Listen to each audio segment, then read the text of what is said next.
백색 조명이 눈부시게 빛난다. 수지는 천천히 눈을 떴다.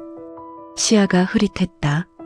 천장에 형광등이 번지며 서서히 초점을 잡아갔다. 여기가 어디? 목이 쉰 목소리로 간신히 말을 뱉었다. 침대 옆에 앉아있던 남자가 화들짝 놀라며 수진의 손을 잡았다. 그의 눈은 충혈되어 있었고 턱엔 며칠간 면도하지 않은 수염이 자라 있었다.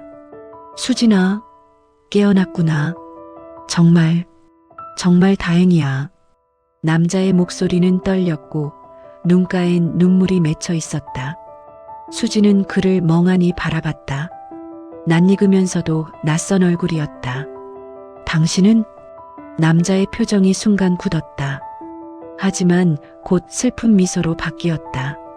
나야. 민우. 당신 남편. 남편? 수지는 자신의 왼손을 천천히 들어 올렸다. 네 번째 손가락에 반지가 끼워져 있었다. 은은하게 빛나는 결혼 반지를 그녀는 멍하니 바라봤다. 잠시 후 민우는 복도에서 의사와 이야기를 나누고 있었다. 수지는 병실 문틈으로 그들의 대화를 엿들었다. 역행성 기억상실입니다. 교통사고의 충격으로 사고 이전 약 1년간의 기억이 소실되었습니다. 의사가 차트를 보며 설명했다. 1년이요? 그럼 언제쯤 기억이 돌아올까요? 민우의 목소리에 초조함이 묻어났다. 개인차가 있습니다. 며칠 안에 돌아올 수도 있고 몇 달이 걸릴 수도 있습니다. 드물게는 영구적으로 돌아오지 않는 경우도 있습니다. 영구적으로요? 민우의 목소리 톤이 묘하게 변했다. 놀람인지 안도인지 구분하기 어려운 어조였다. 네. 하지만 너무 걱정하지 마세요. 환자분께 익숙한 환경과 사람들을 접하게 하면 기억 회복에 도움이 됩니다. 무엇보다 보호자분의 인내심이 중요합니다. 네, 알겠습니다. 수지는 재빨리 침대로 돌아가 누웠다. 민우가 병실로 들어왔다. 수진아, 괜찮아? 민우는 다시 온화한 미소를 지으며 침대 옆에 앉았다. 의사 선생님이 뭐라고 했어요? 기억상실이래. 최근 1년 정도. 하지만 걱정 마. 곧 다 돌아올 거야.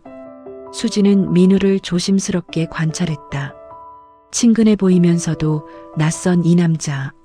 남편이라는 이 사람. 우리가 결혼한 지 얼마나 됐어요? 6개월. 우리 결혼한 지 이제 막 6개월 됐어. 민우는 수진의 손을 꽉 잡았다. 신혼이야.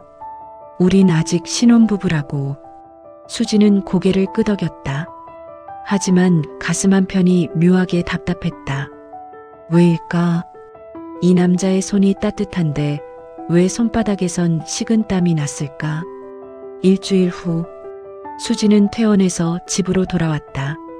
30평대 아파트, 깔끔하게 정돈된 인테리어. 거실벽엔 웨딩 사진이 걸려 있었다. 사진 속 수지는 환하게 웃고 있었다. 하지만 지금 그녀의 기억 속엔 그 순간이 존재하지 않았다. 우리 집이야. 작년에 신혼집으로 장만했지. 민우는 수진의 짐을 들고 들어오며 말했다. 예쁘다. 수진은 집안을 천천히 둘러봤다. 모든 게 낯설었다. 피곤하지? 침실에서 좀 쉬어. 내가 저녁 준비할게. 고마워요. 수지는 침실로 들어갔다. 킹사이즈 침대, 하얀 이불, 창문 너머로 보이는 도시 풍경. 그녀는 옷장을 열었다.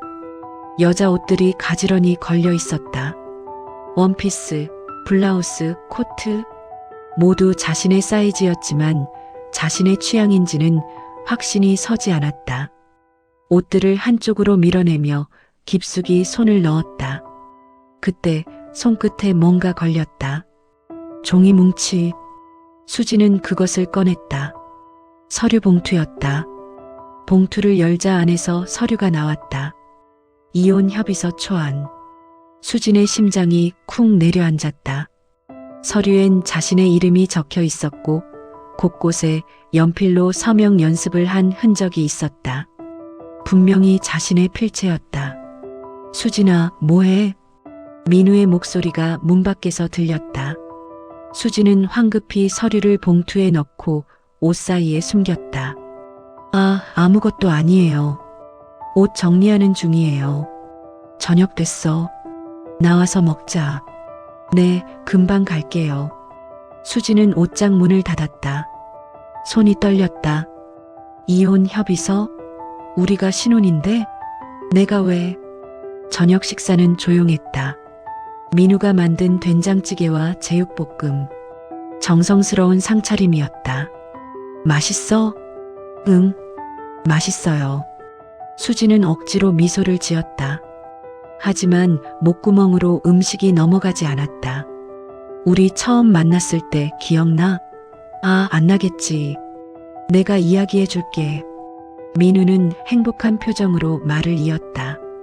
회사 워크숍에서 처음 봤어. 너 기획팀, 나 영업팀. 넌 프레젠테이션 하고 있었는데 그 모습이 너무 멋있어 보였어. 그래서 용기 내서 말 걸었지. 그랬구나. 우린 금방 친해졌어. 데이트하고 사랑하고 6개월 만에 결혼했지. 다들 빠르다고 했지만 우린 확신했잖아. 우리가 운명이라고. 민우는 수진의 손을 잡았다. 기억 안 나도 괜찮아. 우리 처음부터 다시 시작하면 돼. 내가 다시 너한테 반하게 만들어줄게. 수진은 고개를 끄덕였다. 하지만 머릿속엔 옷장 속 이혼 협의서가 계속 떠올랐다. 그날 밤 수진은 잠을 이룰 수 없었다. 민우는 옆에서 깊이 잠들어 있었다. 규칙적인 숨소리. 수진은 조심스럽게 침대에서 일어났다. 욕실로 들어가 문을 잠갔다. 거울을 봤다. 거울 속 자신은 낯설었다. 창백한 얼굴, 불안한 눈빛. 무심코 거울 뒤를 만졌다. 거울과 벽 사이에 틈이 있었다. 손가락을 넣어 거울을 살짝 당기자 뒤쪽에서 접힌 메모지가 떨어졌다. 수지는 그것을 주워 펼쳤다. 2024.3 15- 탈출 D-7. 그 아래 작은 글씨로 통장 확인, 친정엄마께 연락, 짐 정리 -5만. 절대 눈치채게 하지 말 것. 분명히 자신의 필체였다. 수진의 손이 떨렸다. 메모지가 바닥에 떨어졌다. 수진아? 문 밖에서 민우의 목소리가 들렸다. 화장실에 있어요? 수진은 황급히 메모지를 집어들고 변기에 물을 내렸다. 네, 금방 나가요. 괜찮아? 어디 아파? 아니에요. 괜찮아요. 수지는 메모지를 주머니에 넣고 물로 얼굴을 씻었다. 거울 속 자신을 다시 봤다. 내가 도망치려 했던 거야? 왜? 무엇으로부터? 문을 열자 민우가 걱정스러운 얼굴로 서 있었다. 괜찮아? 얼굴이 안 좋아 보여. 응, 그냥 좀 어지러워서. 병원 갔다 온 지 얼마 안 됐으니까. 푹 쉬어. 내일은 내가 휴가 내서 같이 있을게. 고마워요. 수지는 다시 침대로 돌아갔다. 민우도 옆에 누웠다. 수진아. 응? 사랑해. 민우가 수진을 껴안았다. 수진은 굳은 몸으로 그의 품에 안겨 있었다. 따뜻한 체온이 느껴졌지만 그녀의 등엔 식은 땀이 흘렀다.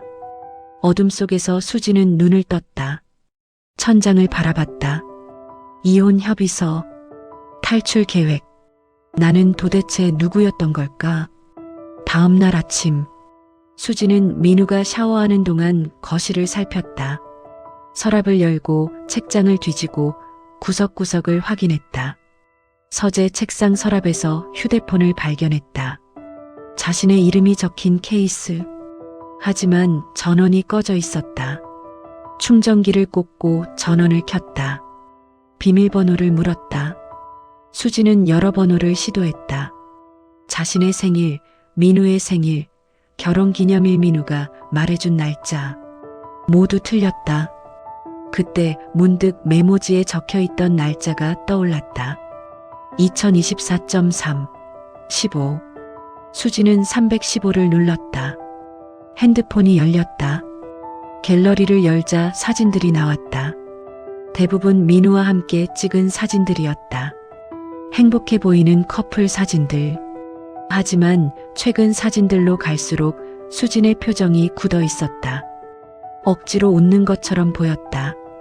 그리고 숨김 앨범을 발견했다. 비밀번호가 또 필요했다. 이번엔 315가 통하지 않았다. 수지는 생각했다. 그리고 민우의 생일을 거꾸로 입력했다. 앨범이 열렸다. 첫 번째 사진. 낯선 남자와 카페에서 찍은 셀카. 두 사람 모두 밝게 웃고 있었다. 두 번째 사진. 같은 남자와 손을 잡고 걷는 뒷모습. 세 번째 사진. 팔뚝에 생긴 멍자국. 네 번째 사진. 문자 메시지 스크린샷. 민우에게서 온 메시지였다. 또 늦게 들어오면 어떻게 될지 알지? 누구 만나고 온 거야? 정직하게 말해. 전화 안 받으면 너희 집으로 간다. 수진의 손이 떨렸다. 수진아, 뭐해? 샤워를 마친 민우가 거실로 나왔다. 수진은 재빨리 핸드폰 화면을 끄고 뒤로 숨겼다. 아, 그냥 핸드폰 찾고 있었어요. 민우의 표정이 순간 굳었다. 그의 눈빛이 차갑게 변했다. 하지만 1초도 안 돼서 다시 부드러운 미소로 바뀌었다. 핸드폰? 아, 그거 고장나서 내가 치워뒀는데. 새 거 사줄게. 아니, 괜찮아요. 이거 고쳐 쓸게요. 고칠 수 있을지 모르겠는데. 그냥 새로 사는 게 낫지 않아? 민우가 다가왔다. 수지는 본능적으로 한 발 뒤로 물러났다. 민우가 그 움직임을 알아챘다. 그의 미소가 조금 흔들렸다. 왜 그래? 내가 무서워? 아, 아니에요. 그냥. 수진아. 민우가 수진의 어깨를 잡았다. 부드럽게 하지만 확고하게. 우린 행복한 부부야. 넌 사고로 기억을 잃었지만 우리 관계는 변하지 않았어. 알지? 네. 좋아. 그럼 핸드폰 이리 줘. 내가 수리 좀 알아볼게. 아니에요, 제가. 이리 줘. 민우의 목소리 톤이 낮아졌다. 미소는 여전했지만 눈은 웃지 않았다. 수지는 핸드폰을 내밀었다. 민우는 핸드폰을 받아들고 화면을 확인했다. 전원이 꺼져 있는지 확인하고 나서야 만족스러운 표정을 지었다. 고마워. 내가 알아서 할게. 넌 쉬어. 민우는 핸드폰을 주머니에 넣고 부엌으로 갔다. 수지는 그 자리에 서서 민우의 뒷모습을 바라봤다. 가슴이 두근거렸다. 공포에 가까운 두근거림이었다. 뭔가 잘못됐어. 분명히 뭔가 잘못됐어. 하지만 그녀는 확신할 수 없었다. 기억이 없었기 때문에. 자신이 미쳐가는 건지 진실을 깨달아가는 건지 구분할 수 없었다.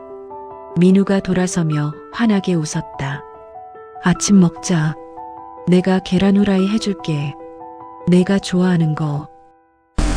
고마워요. 수지는 식탁에 앉았다. 창밖으로 햇살이 쏟아졌다. 아름다운 아침이었다. 하지만 수진의 세계는 점점 어두워지고 있었다. 2주 후 수진의 일상은 조용했다. 너무 조용했다. 민우는 매일 출근 전 아침을 차려주고 퇴근 후엔 저녁을 함께 먹었다. 주말엔 집에서 영화를 보거나 근처 공원을 산책했다. 완벽한 남편이었다. 다정하고 세심하고 사랑스러웠다. 하지만 수지는 숨이 막혔다. 민우는 수진의 외출을 만류했다. 아직 몸이 완전히 회복되지 않았다는 이유로. 친구들 연락처도 새 핸드폰으로 옮기는 중이라며 아직 주지 않았다. 수지는 집안을 더 꼼꼼히 뒤지기 시작했다. 서재 서랍 맨 밑에서 낡은 수첩을 발견했다. 자신의 일기장이었다. 마지막 페이지. 사고 일주일 전에 쓴 글이었다. 더 이상 못 견디겠다. 내일 변호사 상담 잡았다. 엄마한테도 말해야 해. 3월 15일. 그날 나는 이 집을 나간다. 반드시. 그 아래 급하게 휘갈긴 글씨. 민우가 비밀번호 바꾼 걸 알았다. 내 통장 비밀번호를 어떻게 알았을까? 내 핸드폰을 확인하는 것 같다. 조심해야 해. 수진의 손이 떨렸다. 그때 초인종이 울렸다. 수진은 깜짝 놀라 일기장을 서랍에 넣었다. 누구세요? 인터폰 화면을 보니 60대쯤 되어 보이는 여자가 서 있었다. 단정한 옷차림, 친근한 인상. 수진아, 나야. 시어머니. 수진은 당황했다. 민우는 어머니 이야기를 거의 하지 않았다. 바쁘셔서 자주 못 본다는 말만 했을 뿐. 아, 어머님. 수진은 서둘러 문을 열었다. 정희가 들어왔다. 손에는 과일 바구니를 들고 있었다. 어머, 많이 놀랐구나. 갑자기 와서 미안해. 아니에요, 들어오세요. 정희는 현관에서 신발을 벗으며 수진을 자세히 살폈다. 수진의 창백한 얼굴, 마른 체구, 불안한 눈빛. 정희의 가슴이 철렁 내려앉았다. 이 아이, 왜 이렇게 됐지? 어머님, 차 드릴까요? 아니, 괜찮아. 내가 할게. 넌 앉아있어.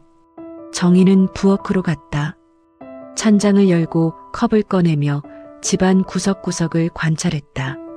너무 깔끔했다. 인간미가 느껴지지 않을 정도로. 거실 벽엔 웨딩 사진만 걸려 있었다. 수진의 개인 사진은 단 한 장도 없었다. 정희는 차를 끓이며 물었다. 수진아, 몸은 좀 어때? 많이 나아졌어? 네, 많이 좋아졌어요. 기억은? 조금이라도 돌아왔니? 수진은 잠시 망설이다가 고개를 저었다. 아니요. 아직은요. 정희는 수진 옆에 앉으며 그녀의 손을 잡았다. 힘들지? 그 순간 수진의 눈에 눈물이 고였다. 정희의 따뜻한 손길과 부드러운 목소리에 무너질 것 같았다. 괜찮아요. 괜찮지 않아 보이는데. 정희는 수진의 손을 꽉 잡았다. 수진아, 나한테 할 말 없니? 수진은 정희를 바라봤다. 말하고 싶었다. 도와달라고, 뭔가 이상하다고, 두렵다고. 하지만 입이 떨어지지 않았다. 증거가 없었다. 그리고 민우는 완벽한 남편처럼 행동했다. 자신이 미친 게 아닐까 하는 두려움이 더 컸다. 없어요. 다 괜찮아요. 정희는 수진의 눈을 가만히 들여다봤다. 그 눈빛 속에서 거짓말을 읽었다. 그때 현관문이 열렸다. 누가 왔어요? 민우였다. 예상보다 일찍 퇴근한 것이다. 민우는 거실에서 어머니를 보자 표정이 굳었다. 어머니, 왜 여기 계세요? 며느리 얼굴이라도 봐야지. 사고 났다는 소식 듣고 얼마나 걱정했는데. 전화라도 하시고 오시지. 민우의 목소리엔 불쾌함이 묻어났다. 정희는 그 톤을 알아차렸다. 민우의 아버지가 자신에게 했던 그 톤이었다. 갑자기 와서 미안하구나. 그래도 며느리 상태가 궁금해서. 괜찮습니다.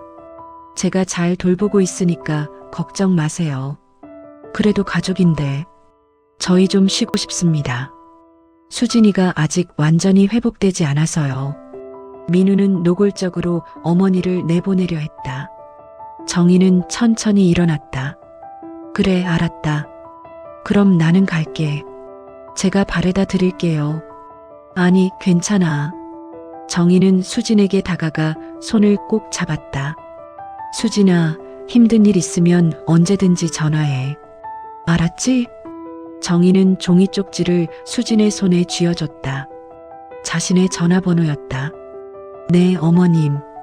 정희는 민우를 지나쳐 현관으로 향했다. 신발을 신으며 뒤돌아봤다. 민우는 수진에게 뭐라고 속삭이고 있었다. 수진은 고개를 끄덕이며 작아지고 있었다. 정희는 가슴이 답답했다. 이 아이, 위험해. 정희가 집을 나서자마자 민우는 수진에게 돌아섰다. 엄마한테 뭐라고 한 거야?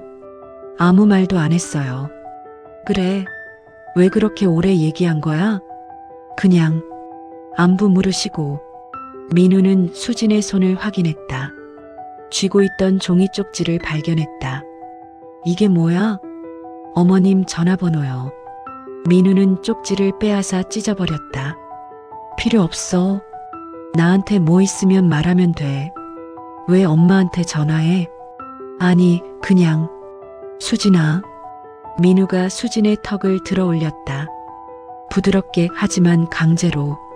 우리가 누구야? 부부잖아. 부부는 비밀이 없어야 해. 알지? 응. 엄마는 우릴 이해 못해. 우리만 알면 돼. 알았지? 알았어요. 민우는 수진에게 키스했다. 수진은 굳은 몸으로 그것을 받아들였다. 민우가 부엌으로 가자 수진은 바닥에 떨어진 찢어진 쪽지 조각들을 주었다. 조심스럽게 맞춰보니 전화번호가 보였다. 수진은 그것을 속옷 속에 숨겼다. 그날 밤 정희는 집에서 잠을 이룰 수 없었다. 수진의 눈빛이 계속 떠올랐다. 두려움과 혼란으로 가득했던 그 눈. 정희는 오래전 자신의 모습을 떠올렸다. 30년 전 젊은 시절의 정희. 남편은 겉으로는 모범적인 가장이었다. 하지만 집에서는 달랐다. 내가 언제 그랬어? 내가 예민한 거지. 내가 잘못 들은 거야. 내가 너 때문에 얼마나 힘든지 알아? 매번 자신을 의심하게 만들었다. 자신이 문제라고 믿게 만들었다. 친구들과 연락을 끊게 했다. 남편이 있는데 왜 친구가 필요해? 직장도 그만두게 했다. 애 키우는데 집중해야지. 점점 세상과 단절되었다. 그리고 어느 순간 남편 없이는 아무것도 할 수 없는 사람이 되어 있었다. 그 시간들이 얼마나 지옥 같았는지. 하지만 정희는 참았다. 어머니의 의무라고 생각했다. 아내의 역할이라고 믿었다. 그리고 아들 민우를 키웠다. 민우는 착했다. 엄마를 위해 잘 자라주었다. 정희는 민우가 아버지와 다르기를 바랐다. 아버지를 닮지 않기를 간절히 기도했다. 하지만 오늘 민우의 눈빛을 봤다. 며느리를 대하는 태도를 봤다. 민우가 아버지를 닮았구나. 정희는 눈물을 흘렸다. 자신이 침묵했기 때문에 아들이 그것을 배웠구나. 3일 후 밤 11시 정희는 다시 민우의 집을 찾았다. 민우에게 미리 전화했다. 민우야, 어머니가 오늘 하룻밤 자고 가도 될까? 집에 수도 공사 중이라서. 어머니, 갑자기 그러시면. 하룻밤만. 응? 민우는 마지못해 승낙했다. 정희가 도착했을 때 민우는 억지 미소를 지었다. 어서 오세요. 수진이는 방에 있어요. 좀 피곤한가 봐요. 저녁을 먹고 정희는 안방을 쓰겠다고 했다. 민우와 수진은 작은 방에서 자게 했다. 밤 12시가 넘었다. 정희는 침대에 누워 있었지만 잠들지 않았다. 귀를 기울이고 있었다. 복도 너머로 민우와 수진의 목소리가 들렸다. 정희는 조용히 침대에서 일어나 문을 조금 열었다. 왜 자꾸 이상한 소리를 해? 우리는 행복한 부부야. 민우의 목소리였다. 차갑고 낮게 깔려 있었다. 하지만 이 일기장에는 수진의 떨리는 목소리. 그건 내가 정신적으로 불안정했을 때 쓴 거야. 기억 안 나잖아. 그럼 이 멍은 뭐예요? 팔에 이렇게. 내가 넘어진 거잖아. 내가 다치지 말라고 몇 번이나 조심하라고 했는데. 하지만 수진아. 민우의 목소리 톤이 더 낮아졌다. 또 시작이네. 병원 가야 되는 거 아니야? 정신과 예약 다시 잡을까? 아니에요. 그럼 이상한 소리 그만해. 엄마도 집에 계시는데 창피하게. 정희는 문틈으로 그들을 봤다. 민우는 수진의 어깨를 잡고 있었다. 겉으로는 부드러워 보였지만 그 소나기엔 힘이 들어가 있었다. 수진은 작아지고 있었다. 고개를 숙이고 입술을 깨물며 정희의 온몸에 소름이 돋았다. 그 순간 시간이 멈춘 것 같았다. 30년 전 젊은 정희의 모습, 거실에서 남편과 이야기하고 있었다. 여보, 제 친구가 이번 주말에. 또 친구? 애도 있는데 왜 자꾸 밖으로 나돌아다니려고 해? 아니, 그냥 커피 한 잔만. 당신이 얼마나 예민한지 알아? 밖에 나가면 또 이상한 소리 하고 다니잖아. 저 그런 적 없어요. 없어? 지난번에 시댁 욕한 거 내가 다 들었어. 당신 입 조심 좀 해. 저 그런 말 안 했어요. 또 부인해? 당신 기억력이 문제야. 병원 가봐야 되는 거 아니야? 젊은 정희는 그 말에 혼란스러워했다. 정말 자신이 그런 말을 했나? 기억이 안 났다. 미안해요. 미안하면 됐어. 조용히 집에나 있어. 알았지? 정희는 고개를 끄덕였다. 그리고 자신을 의심했다. 내가 이상한 건가? 내가 예민한 건가? 정희는 문틀을 잡고 버텼다. 눈물이 흘렀다. 똑같아. 완전히 똑같아. 민우는 아버지를 그대로 닮았다. 말투도 행동도 상대를 혼란스럽게 만드는 방식도. 정희는 깨달았다. 자신이 침묵했기 때문에 아들은 그것을 정상이라고 배웠다. 자신이 참았기 때문에 아들은 그것이 사랑이라고 믿었다. 정희는 방으로 돌아가 침대에 앉았다. 온몸이 떨렸다. 이번엔 침묵하지 않겠어. 절대로. 다음 날 아침, 정희는 민우가 출근 준비하는 동안 수진과 단둘이 부엌에 있었다. 수진아, 네 어머님. 괜찮니? 수진은 미소를 지었다. 하지만 그 미소는 너무 억지스러웠다. 네, 괜찮아요. 정희는 수진의 팔을 조심스럽게 잡았다. 소매를 살짝 걷자 멍 자국이 보였다. 이건, 제가 부주의해서 부딪혔어요. 정희는 수진의 눈을 똑바로 봤다.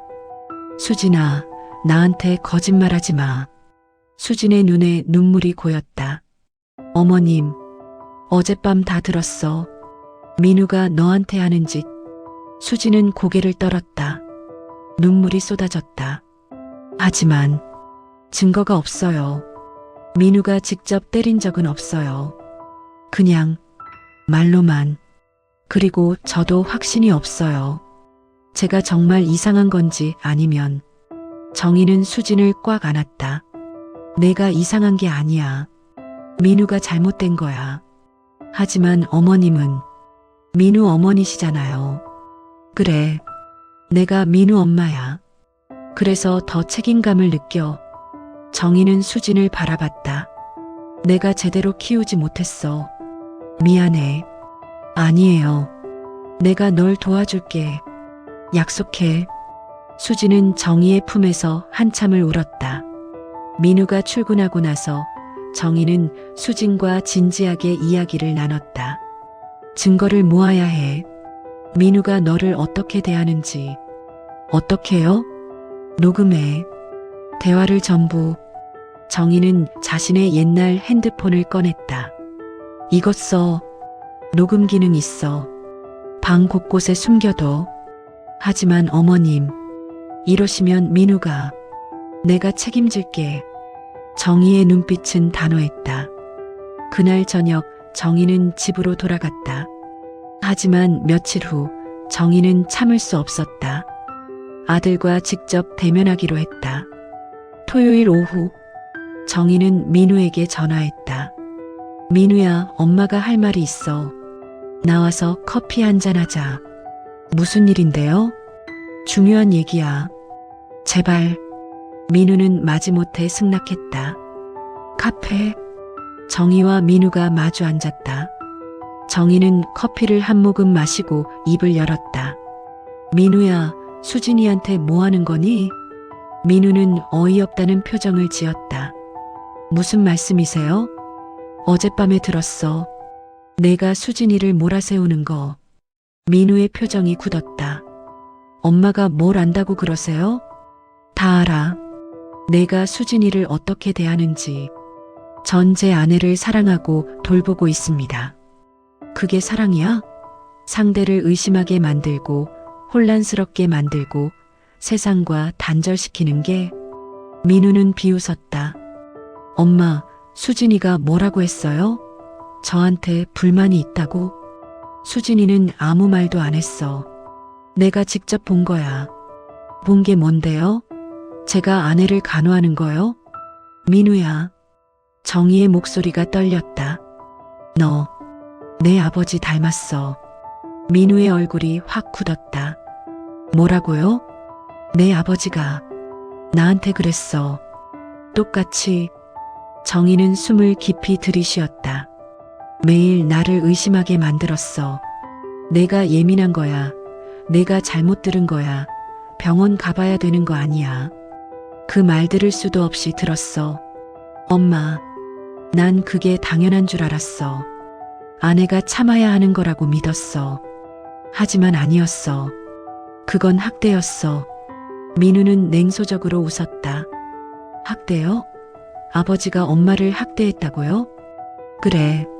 말도 안 돼. 아버지는 좋은 분이셨어요. 가족을 위해 평생 일하시고 우릴 먹여 살리셨잖아요. 겉으로는 그래 보였지. 하지만 집에서는 엄마가 워낙 예민하셨으니까 그러셨겠죠. 정희는 숨이 막혔다. 뭐라고? 엄마, 솔직히 말씀드릴게요. 엄마가 워낙 신경질적이고 예민하셨잖아요. 아버지가 얼마나 힘드셨겠어요. 민우야. 그리고 지금도 마찬가지잖아요. 수진이는 멀쩡한데 엄마가 괜히 오버하시는 거예요. 정희는 민우를 믿을 수 없다는 표정으로 바라봤다. 넌 내가 겪은 고통도 부정하는 거니? 고통이요? 엄마, 아버지 돌아가신 지 10년 됐어요. 이제 그만 좀 나들이세요. 민우야, 제발 정신 차려. 넌 지금 내 아버지처럼 되어가고 있어. 민우는 자리에서 일어났다. 엄마, 저 갈게요. 이런 이야기 하려고 나온 거 아니에요. 민우야. 그리고 엄마, 부탁인데요. 저희 부부 일에 끼어들지 마세요. 엄마가 이혼이라도 시키고 싶으세요? 이혼? 민우야, 수진이가 진짜로 이혼하려 했었잖아. 사고 나기 전에. 민우의 얼굴이 창백해졌다. 누가 그런 헛소리를. 수진이 친구들한테 다 들었어. 수진이가 변호사 상담까지 했다고. 민우는 정의를 노려봤다. 처음으로 아들의 눈에서 적개심을 봤다. 엄마가 계속 이러실 거면 다신 오지 마세요. 민우야. 전 행복한 가정을 꾸리고 싶어요. 엄마가 혼란만 주지 마세요. 민우는 카페를 나갔다. 정희는 그 자리에 남아 멍하니 앉아 있었다. 눈물이 흘렀다. 내 아들이 괴물이 됐구나. 정희는 집으로 돌아와서도 며칠간 잠을 이루지 못했다. 아들을 포기해야 하는가? 하지만 수진을 포기할 수는 없었다. 정희는 결심했다. 진실을 파헤치기로. 정희는 수진의 친정 어머니에게 전화했다. 번호는 민우의 옛날 주소록에서 찾았다. 여보세요? 안녕하세요. 저는 민우 어머니입니다. 전화 너머가 잠시 조용해졌다. 무슨 일이세요? 목소리가 차가웠다. 수진이 일로 여쭤볼 게 있어서요. 수진이가 무슨 일 있나요? 사고 나기 전에 수진이가 이혼하려 했었나요? 긴 침묵이 흘렀다. 네, 그랬어요. 정희의 가슴이 내려앉았다. 왜요? 무슨 일이 있었나요? 처음엔 좋았어요. 민우 씨가 잘해줬어요. 하지만 결혼 후 6개월쯤 되니까 달라지더라고요. 어떻게요? 수진이가 친구들 만나는 걸 싫어했어요. 매번 전화해서 누구 만나는지, 언제 돌아오는지 물어봤대요. 처음엔 관심이라고 생각했는데 점점 심해졌대요. 정희는 숨을 참으며 들었다. 수진이 핸드폰도 몰래 확인했대요. 문자 메시지, 통화 기록 다. 수진이가 항의하면 내가 언제 그랬어? 내가 예민한 거지라고 했대요. 정희의 손이 떨렸다. 그리고 한 번은 수진이가 늦게 들어왔는데 민우 씨가 화를 내면서 벽을 쳤대요. 수진이를 직접 때리진 않았지만 너무 무서웠대요. 그래서 이혼을 결심한 거군요. 네. 수진이가 몰래 변호사 상담도 받았어요. 3월 15일에 집을 나오기로 했대요. 하지만 사고가 났죠. 제시도 공개 속내. 3월 10일에 사고가 났어요. 수진이가 혼자 운전하다가 전봇대를 들이받았대요. 경찰은 졸음운전이라고 했는데 의심스러우시군요. 네.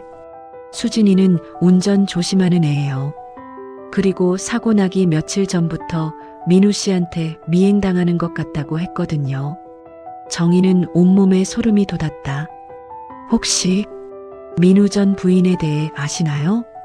전 부인이요? 있었어요? 네. 그 사람도 비슷한 일을 겪었다고 들었어요. 수진 어머니는 한숨을 쉬었다. 어머님, 제 딸 좀 구해주세요. 제발이요. 그럴게요. 약속드립니다. 정희는 다음으로 민우의 전 부인을 찾기 시작했다. 옛날 민우의 서류들을 뒤져 이름을 알아냈다. 이지은. 개인정보는 쉽게 찾을 수 없었지만 정희는 포기하지 않았다. 민우의 친구들에게 연락하고 지인들을 수소문했다. 일주일 후 마침내 연락처를 얻었다. 정희는 떨리는 손으로 전화를 걸었다. 여보세요? 이지은 씨 맞으신가요? 네. 누구세요? 저는 민우 어머니입니다. 전화 너머가 조용해졌다. 숨소리조차 들리지 않았다. 왜? 전화하셨어요? 목소리가 떨렸다. 만나서 얘기할 수 있을까요? 부탁입니다. 무슨 일인데요? 민우가 또 같은 짓을 하고 있어요. 긴 침묵이 흘렀다. 알겠어요. 만나죠. 3일 후 조용한 카페. 정희는 30대 초반으로 보이는 여자를 만났다. 이지은이었다. 지은은 창백하고 야윈 얼굴이었다. 눈가엔 지울 수 없는 피로가 서려 있었다. 안녕하세요. 안녕하세요. 둘은 어색하게 자리에 앉았다. 정희가 먼저 입을 열었다. 와줘서 고마워요. 별 말씀을요. 지은은 커피를 한 모금 마셨다. 손이 떨렸다. 지은 씨, 혹시 민우와 있었던 일 얘기해 줄 수 있나요? 지은은 한참 망설이다가 고개를 끄덕였다. 어디서부터 시작해야 할까요? 처음부터요. 지은은 깊게 숨을 쉬었다. 처음엔 좋았어요. 민우 씨는 다정하고 배려심 많고 완벽한 남자친구였어요. 결혼하고 6개월까지는요. 정희는 조용히 들었다. 그 후부터 달라졌어요. 제 핸드폰을 몰래 확인하기 시작했어요. 비밀번호를 바꾸면 화를 냈어요. 부부 사이에 비밀이 뭐가 있냐면서요. 그리고 친구들 만나는 걸 싫어했어요. 처음엔 부드럽게 만류했어요. 나랑 시간 보내는 게 더 좋지 않아? 라고요. 하지만 점점 노골적으로 화를 냈어요. 지은의 눈에 눈물이 고였다. 직장도 그만두게 했어요. 애 가지면 어차피 그만둘 건데 미리 그만두는 게 어때? 라면서요. 저는 바보같이 그 말을 믿었어요. 직장을 그만뒀군요. 네. 그게 실수였어요. 그 후부터 완전히 고립됐어요. 친구도 없고 직장도 없고 오로지 민우 씨만 있었어요. 지은은 눈물을 닦았다. 그때부터 본격적으로 시작됐어요. 제가 뭘 해도 틀렸다고 했어요. 밥을 해도 청소를 해도 항상 부족하다고 했어요. 때린 적은 있나요? 직접 때리진 않았어요. 하지만 벽을 치거나 물건을 던지거나 문을 세게 닫았어요. 저를 위협하는 거였죠. 정희는 고개를 끄덕였다. 그리고 제일 무서웠던 건 제 기억을 부정하는 거였어요. 기억을요? 네. 예를 들어 민우 씨가 내일 저녁에 회식 있어라고 했어요. 저는 분명히 들었어요. 그래서 다음날 저녁을 안 준비했죠. 그런데 민우 씨가 퇴근해서는 내가 언제 회식 있다고 했어? 내가 잘못 들은 거지라고 했어요. 가스라이팅이군요. 네. 그런 일이 반복되니까 제 자신을 믿을 수 없게 됐어요. 정말 제가 이상한 건가, 제 기억력이 문제인가 생각했어요. 지은은 고개를 떨구었다. 결국 우울증 진단을 받았어요. 민우 씨는 그걸 이용했어요. 봐, 내가 뭘 했어. 당신이 문제가 있다니까라고요. 정희는 가슴이 찢어지는 것 같았다. 어떻게 빠져나왔어요? 우연히. 제 담당 정신과 의사 선생님이 눈치채셨어요.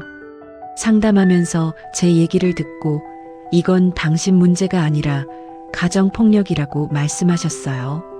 그래서요? 선생님이 여성 쉼터를 연결해 주셨어요. 저는 어느 날 민우 씨가 출근한 사이에 짐도 안 싸고 그냥 나왔어요. 옷 하나 안 가져가고요. 지은은 떨리는 손으로 소매를 걷었다. 팔목에 옅은 흉터 자국이 있었다. 이혼 소송 중에 힘들어서 손목을 그었어요. 다행히 살았지만요. 정희는 지은의 손을 꽉 잡았다. 정말 미안해요. 내가 제대로 키우지 못해서. 어머님 잘못이 아니에요. 아니야. 내 잘못이야. 나도 똑같이 당했으면서 아들을 제대로 가르치지 못했어. 지은은 정희를 바라봤다. 어머님도 당하셨어요? 응. 민우 아버지한테. 지은의 눈이 커졌다. 정희는 자신의 이야기를 했다. 30년 전의 일들을, 남편에게 당했던 일들을.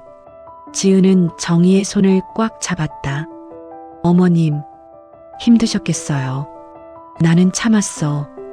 그게 의무인 줄 알았으니까. 하지만 그 결과가 이거야. 내 아들이 괴물이 됐어. 아니에요. 어머님이 침묵한 게 아니라 그 시대가 어머님을 침묵하게 만든 거예요. 정희는 눈물을 흘렸다. 지은 씨, 부탁이 있어요. 뭔데요? 당시 증거 자료 있나요? 민우가 보낸 문자나 녹음 같은 거. 지은은 잠시 망설이다가 고개를 끄덕였다. 있어요. 혹시 몰라서 다 백업해뒀어요. 나한테 줄 수 있어요? 지금 민우가 또 다른 여자를 괴롭히고 있어요. 지은의 얼굴이 굳었다. 또요? 응. 수진이라는 애야. 기억상실까지 됐어. 지은은 손으로 입을 막았다. 하느님, 도와줄 수 있어요? 지은은 단호하게 고개를 끄덕였다. 당연하죠. 제가 당했던 일을 다른 사람이 또 당하게 놔둘 순 없어요. 지은은 USB를 건넸다. 여기 다 있어요. 문자 메시지 스크린샷, 녹음 파일, 이혼 소송 기록, 제가 쓴 일기까지. 고마워요. 그 사람, 수진 씨 구해주세요. 그럴게요. 약속해요. 둘은 오랫동안 손을 맞잡고 있었다. 며칠 후, 정희는 민우가 출근한 시간을 노려 수진을 만났다. 수진은 더 야위어 있었다. 눈 밑엔 다크서클이 짙게 자리 잡고 있었다. 어머님, 수진은 정희를 보자 울음을 터뜨렸다. 정희는 수진을 꽉 안았다. 괜찮아. 이제 괜찮을 거야. 어머님, 저 미쳐가는 것 같아요. 민우가 하는 말이 맞는 건지, 제 기억이 맞는 건지. 내 기억이 맞아. 민우가 거짓말하고 있는 거야. 정희는 가방에서 USB를 꺼냈다. 이거 봐. 민우의 전 부인이 준 거야. 수지는 떨리는 손으로 USB를 받았다. 노트북으로 파일들을 열었다. 문자 메시지들, 녹음 파일들이 가득했다. 민우가 전 부인에게 보냈던 문자들. 왜 전화 안 받아? 누구랑 있어? 지금 당장 집에 와. 안 오면 너희 엄마한테 전화한다. 내가 이상한 거야. 병원 가봐. 녹음 파일을 재생했다. 민우의 목소리가 흘러나왔다. 차갑고 통제적이고 위협적인 목소리. 수지는 손으로 입을 막았다. 똑같아. 저한테 하는 말이랑 똑같아요. 그래. 민우는 이걸 반복하고 있어. 너한테도 전 부인한테도. 수지는 울었다. 제가 미친 게 아니었구나. 제가 이상한 게 아니었구나. 정희는 수진의 등을 쓰다듬었다. 그래. 넌 멀쩡해. 민우가 문제야. 수지는 한참을 울다가 얼굴을 들었다. 어머님, 저 여기서 나가고 싶어요. 나갈 거야. 내가 도와줄게. 하지만 어떡해요? 증거도 부족하고. 녹음했어? 네. 어머님이 주신 핸드폰으로요. 좋아. 그럼 이제 계획을 세우자. 정희는 수진과 마주 앉았다. 민우를 함정에 빠뜨릴 거야. 그가 본색을 드러내게 만들 거야. 어떻게요? 내가 민우한테 화해하자고 할 거야. 그리고 우리 셋이 저녁 식사를 하자고. 그리고요? 그 자리에서 민우를 몰아세울 거야. 그가 화를 내고 본색을 드러내게. 그걸 녹음하고 경찰에 신고하는 거야. 수지는 불안한 표정을 지었다. 위험하지 않을까요? 위험해. 하지만 다른 방법이 없어. 민우는 똑똑해. 증거를 남기지 않아. 그래서 우리가 직접 만들어야 해. 수지는 깊게 숨을 쉬었다. 알겠어요. 해볼게요. 수진아. 네. 정희는 수진의 손을 꽉 잡았다. 나는 평생 침묵했어. 그래서 내 아들이 괴물이 됐어. 하지만 너는 달라야 해. 이번엔 싸워야 해. 수지는 고개를 끄덕였다. 네. 이번엔 도망치지 않을게요. 며칠 후 정희는 민우에게 전화했다. 민우야. 어머니. 민우의 목소리는 차가봤다. 나 미안해. 지난번에 오버했던 것 같아. 엄마가 너무 걱정이 앞서서 그랬어. 용서해 줄래? 민우는 잠시 침묵하다가 말했다. 엄마도 나이 드시니까 예민해지신 것 같아요. 정희는 그 말에 울컥했지만 참았다. 그래. 엄마가 잘못 생각했나 봐. 그래도 며느리 상태가 궁금해서 오늘 저녁 같이 먹을까? 엄마가 살게. 민우는 의심스러워하는 듯 했다. 갑자기요? 응. 화해하고 싶어서. 그리고 수진이도 보고 싶고. 알겠습니다. 어디서 만날까요? 우리 집으로 와. 엄마가 음식 준비할게. 네. 전화를 끊고 정희는 수진에게 문자를 보냈다. 준비됐어. 오늘 저녁이야. 저녁 6시. 정희의 집. 정희는 식탁을 차렸다. 민우가 좋아하는 음식들. 갈비찜, 잡채, 된장찌개. 초인종이 울렸다. 민우와 수진이 들어왔다. 어머니 왔습니다. 어서 와. 수진아, 너도. 수진은 긴장한 표정이었지만 미소를 지었다. 안녕하세요, 어머님. 셋은 식탁에 앉았다. 처음엔 어색한 침묵이 흘렀다.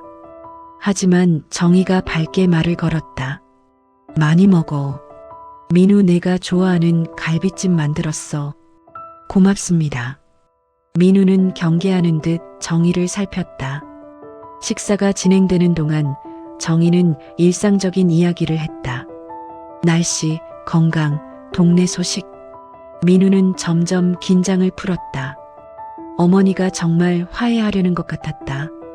식사가 끝나갈 무렵 정희가 차를 따르며 말했다. 민우야, 엄마가 하나 물어봐도 될까? 뭔데요? 내 전 부인 이지은 씨 말이야. 그 사람은 어떻게 된 거니? 민우의 손이 멈췄다. 왜 갑자기 그 얘기를요? 그냥 궁금해서. 그 친구도 기억상실이었다며? 민우의 얼굴이 굳었다. 그건 관계없는 얘기잖아요. 정희는 민우를 똑바로 바라봤다. 관계 있어. 지은 씨도 수진이처럼 기억을 잃었잖아. 그리고 너한테서 도망쳤지. 엄마. 민우의 목소리가 높아졌다. 무슨 소리 하시는 거예요? 사실을 말하는 거야. 지은 씨가 왜 도망쳤는지 알아? 민우는 자리에서 일어났다. 엄마, 이게 무슨 짓이에요? 화해하자고 불러놓고. 앉아. 정희의 목소리는 단호했다. 민우는 어머니의 눈빛에 눌려 다시 앉았다. 정희는 가방에서 USB를 꺼내 테이블에 놓았다. 이게 뭔데요? 지은 씨가 준 거야. 내가 그 사람한테 한 짓들이 다 들어있어. 민우의 얼굴이 창백해졌다. 그건 문자 메시지, 녹음 파일, 협박한 증거들. 다 있어. 민우는 USB를 쳐다봤다. 손이 떨렸다. 엄마가 뭘 하려는 거예요? 너한테 그만하라고 하는 거야. 수진이한테. 민우는 비웃었다. 수진이요? 수진이는 저랑 행복해요. 그렇지, 수진아. 민우는 수진을 쳐다봤다. 눈빛이 날카로웠다. 수진은 떨리는 목소리로 말했다. 아니에요. 민우의 얼굴이 굳었다. 뭐라고? 전 행복하지 않아요. 수진은 가방에서 이혼 서류를 꺼냈다. 사고 전에 자신이 준비했던 그 서류. 이거 기억나요? 제가 사고 나기 일주일 전에 준비했던 이혼 서류요. 민우의 눈이 흔들렸다. 그건 내가 정신이 이상해서. 아니에요. 제 정신은 멀쩡해요. 당신이 저를 미치게 만들려고 했던 거예요. 수지는 핸드폰을 꺼내 녹음 파일을 재생했다. 민우의 목소리가 흘러나왔다. 왜 자꾸 이상한 소리를 해? 우리는 행복한 부부야. 또 시작이네. 병원 가야 되는 거 아니야? 내가 이상한 거야. 내 말을 믿어. 민우는 핸드폰을 빼앗으려 했다. 그거 꺼. 안 돼요. 수지는 핸드폰을 꽉 쥐었다. 정희가 민우의 팔을 잡았다. 민우야, 그만해. 민우는 어머니를 뿌리쳤다. 엄마도. 왜 다들 나를 괴롭히는 거예요? 괴롭히는 게 아니야. 너를 말리는 거야. 뭘 말려요? 전 아내를 사랑해서 돌본 것뿐이에요. 그게 사랑이야? 정희는 민우를 똑바로 바라봤다. 상대를 통제하고 의심하게 만들고 세상과 단절시키는 게 사랑이야? 엄마는 몰라요. 수진이가 얼마나 불안정한지. 수진이는 멀쩡해. 내가 그렇게 만든 거야. 민우는 웃었다. 냉소적인 웃음이었다. 엄마는 날 이해 못해요. 아버지도 엄마 때문에 얼마나 힘드셨는데. 정희의 눈에 눈물이 고였다. 내 아버지가 날 힘들게 한 거야. 나를. 아니에요. 엄마가 워낙 예민하고 히스테리컬하니까. 민우야. 정희의 목소리가 떨렸다. 너 지금 내 고통도 부정하는 거니? 고통이요? 엄마, 과장 좀 그만하세요. 아버지가 뭘 잘못했어요? 가족 먹여 살리고 성실하게 사셨는데. 겉으로만 그래 보였어. 집에서는. 엄마가 과민 반응하신 거죠. 그 순간 정희의 손이 움직였다. 딱이. 정희는 아들의 뺨을 때렸다. 민우는 멈췄다. 믿을 수 없다는 표정으로 어머니를 바라봤다. 엄마, 내가 내 아들이지만 넌 틀렸어. 정희는 눈물을 흘리며 말했다. 난 평생 침묵했어. 내 아버지한테 당하면서도 참았어. 그게 아내의 의무인 줄 알았으니까. 하지만 그게 잘못이었어. 엄마.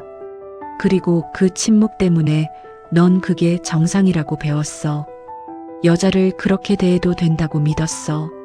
정희는 민우의 어깨를 잡았다. 하지만 이번엔 침묵하지 않을 거야. 넌 내 아들이지만 너의 잘못은 잘못이야. 민우는 어머니를 밀쳤다.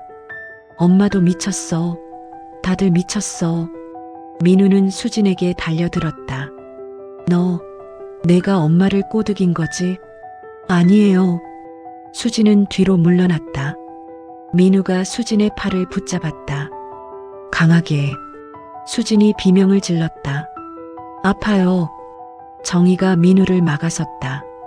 내 며느리 손 놔. 며느리요? 이제 며느리도 아니에요. 이혼할 거니까. 민우는 수진을 벽으로 밀어붙였다. 그 순간 현관문이 열렸다. 경찰입니다. 손들어. 경찰 2명이 들어왔다. 민우는 얼어붙었다. 뭐야? 수진은 핸드폰을 들어보였다. 화면에는 112 통화 중이라고 표시되어 있었다. 처음부터 신고되어 있었어요. 민우는 믿을 수 없다는 표정으로 수진을 바라봤다. 너. 경찰이 민우에게 다가왔다. 폭행 혐의로 체포합니다. 묵비권을 행사할 수 있습니다. 민우는 발악했다. 아니에요. 전 아무것도 안 했어요. 이 사람들이 저를 모함하는 거예요. 증거 다 있습니다. 조용히 따라오시죠. 경찰이 민우에게 수갑을 채웠다. 민우는 끌려가면서 어머니를 돌아봤다. 엄마. 정희는 고개를 돌렸다. 아들을 볼 수 없었다. 엄마, 날 버리는 거예요? 난 엄마 아들이잖아요. 정희는 눈물을 흘리며 말했다. 넌 내 아들이야. 하지만 내가 한 짓은 용서할 수 없어. 민우는 울부짖었다. 엄마. 경찰이 민우를 끌고 나갔다. 문이 닫혔다. 정희와 수진은 그 자리에 주저앉았다. 둘은 서로를 껴안고 울었다. 끝났어. 6개월 후 초가을. 바람이 선선하게 불었다. 공원 벤치에 앉은 수진은 낡은 공책을 펼쳤다. 표지 구석엔 연필로 작게 적힌 글씨가 있었다. 2024.3 15 탈출 D-7 사고 전 도망치기 위한 계획을 적어두었던 그날의 날짜. 수진은 그 위에 천천히 새로 적었다. 2025.9 15 새로운 시작 D-0 손끝이 미세하게 떨렸다. 하지만 예전처럼 공포 때문에 떨리는 느낌은 아니었다. 낯선 긴장과 아주 조금의 설렘이 섞인 떨림이었다. 많이 썼네. 따뜻한 목소리가 등을 스쳤다. 수진이 돌아보니 정희가 서 있었다. 손에는 보온병과 종이컵 2개가 들려 있었다. 어머님. 정희는 수진 옆에 앉았다. 보온병을 열어 종이컵에 차를 따랐다. 은은한 유자향이 퍼졌다. 요즘엔 커피보다 이게 더 좋더라. 심장도 좀 덜 두근거리고. 정희가 웃었다. 예전보다 얼굴이 훨씬 부드러워져 있었다. 눈가의 주름은 깊어졌지만 그 안에 맺힌 그림자는 조금씩 옅어지고 있었다. 글 써보라 했더니 진짜 열심히 쓰네. 우리 며느리. 이제 전 며느리죠. 수진이 장난스럽게 말하자 정희가 고개를 저었다. 법적으로만. 내 마음속에선 아직도 며느리야. 아니, 이제는 그냥 내 편이야. 둘은 눈을 마주보고 웃었다.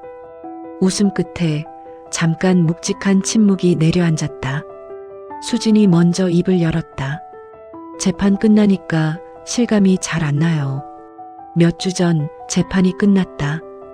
법원은 상습적 정서적 언어적 학대, 협박, 폭력 시도, 과거 전 부인에 대한 가정폭력 정황을 모두 인정했다. 징역형과 함께 출소 후에도 접근 금지 명령이 내려졌다. 선고하는 거 들으면서도 제 얘기 같지가 않았어요. 저랑 전 부인님 얘기가 그냥 뉴스 속 사람 이야기 같고, 당연하지. 사람이 자기 고통을 객관식 문제처럼 듣는 순간이 어디 자주 오겠니? 정희는 차를 한 모금 마셨다. 눈동자 어딘가에 형장의 잔향처럼 재판정 풍경이 스쳤다. 증인석에 앉았던 정희.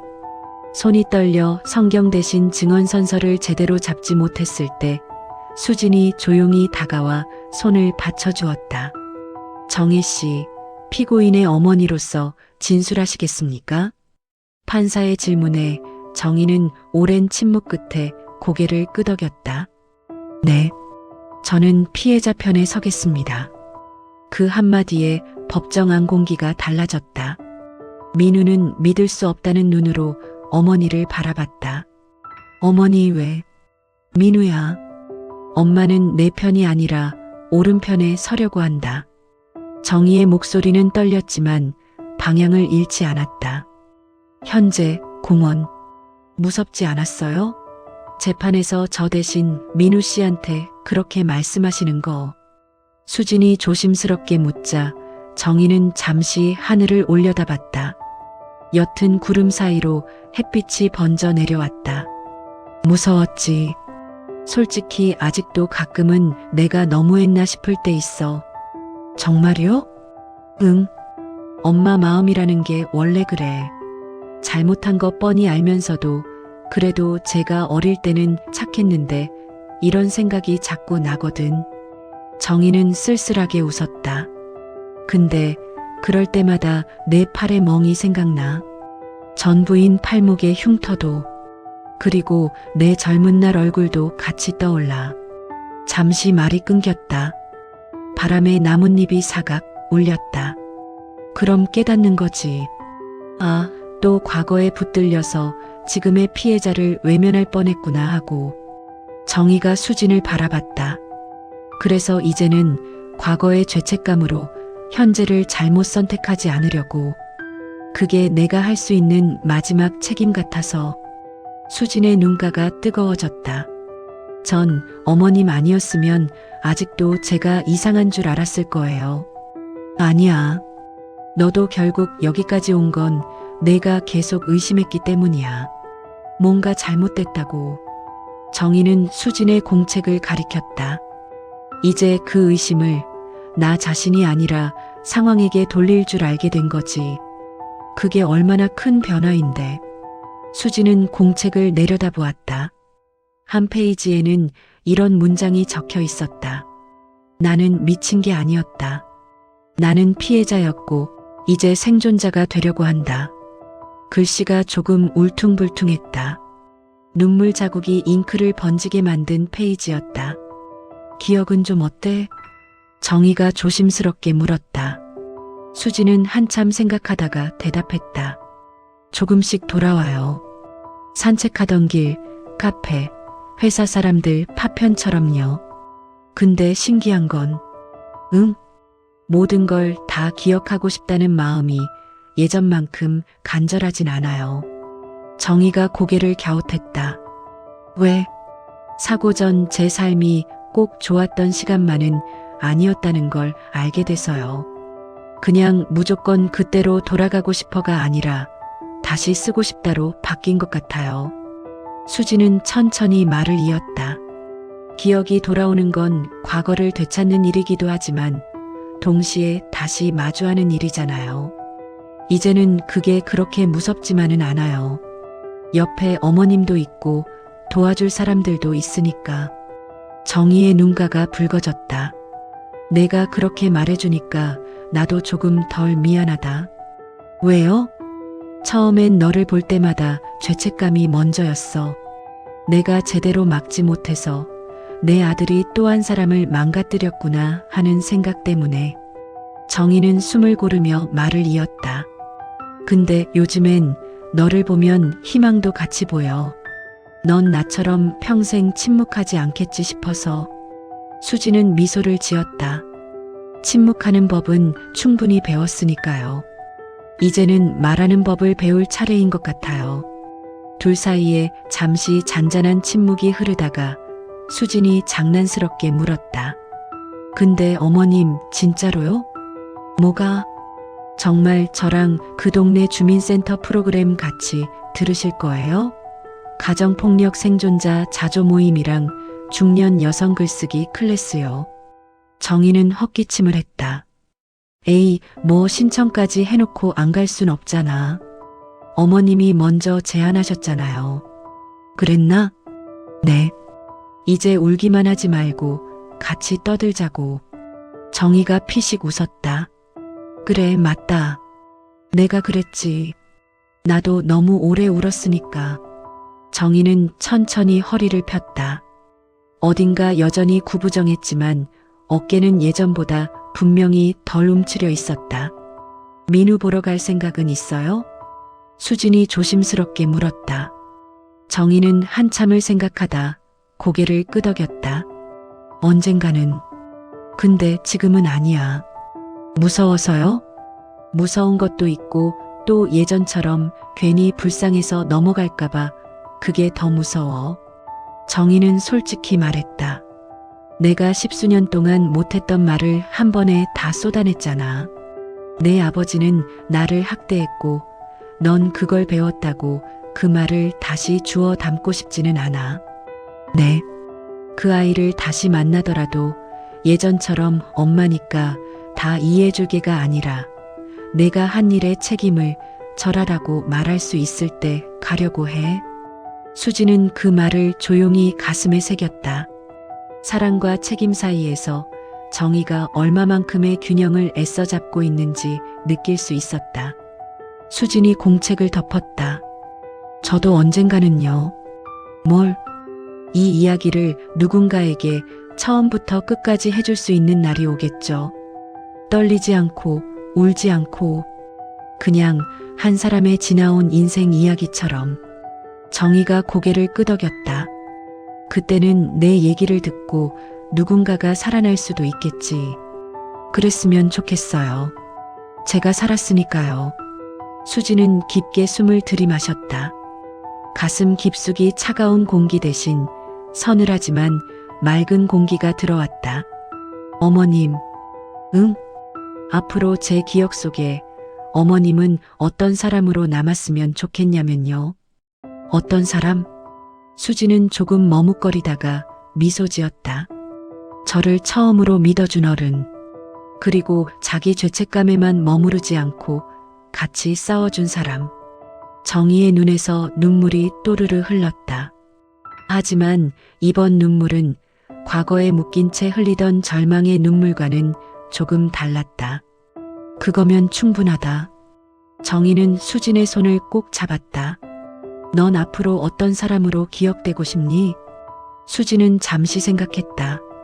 그리고 공책 마지막 페이지를 펼쳐 또박또박 글씨를 써내려갔다. 다시 쓰기를 두려워하지 않았던 사람. 한번 지워졌다고 해서 영영 사라지지 않았던 사람. 이런 사람이면 좋겠어요. 수진이 공책을 정희에게 보여주었다. 정희는 그 글을 읽고 천천히 고개를 끄덕였다. 그래. 그럼 이제 내일은 그 사람답게 살아보자. 수지는 공책을 덮어 가방에 넣었다. 둘은 동시에 자리에서 일어섰다. 멀리서 주민센터 건물 간판이 보였다. 작고 낡은 건물이었지만 오늘만큼은 새로운 출입구처럼 보였다. 가요, 어머님. 우리 떠들러 가야죠. 그래. 오늘은 울지 말고 많이 떠들자. 두 여자는 나란히 걸어갔다. 누구의 아내도 누구의 엄마도 아닌 이름으로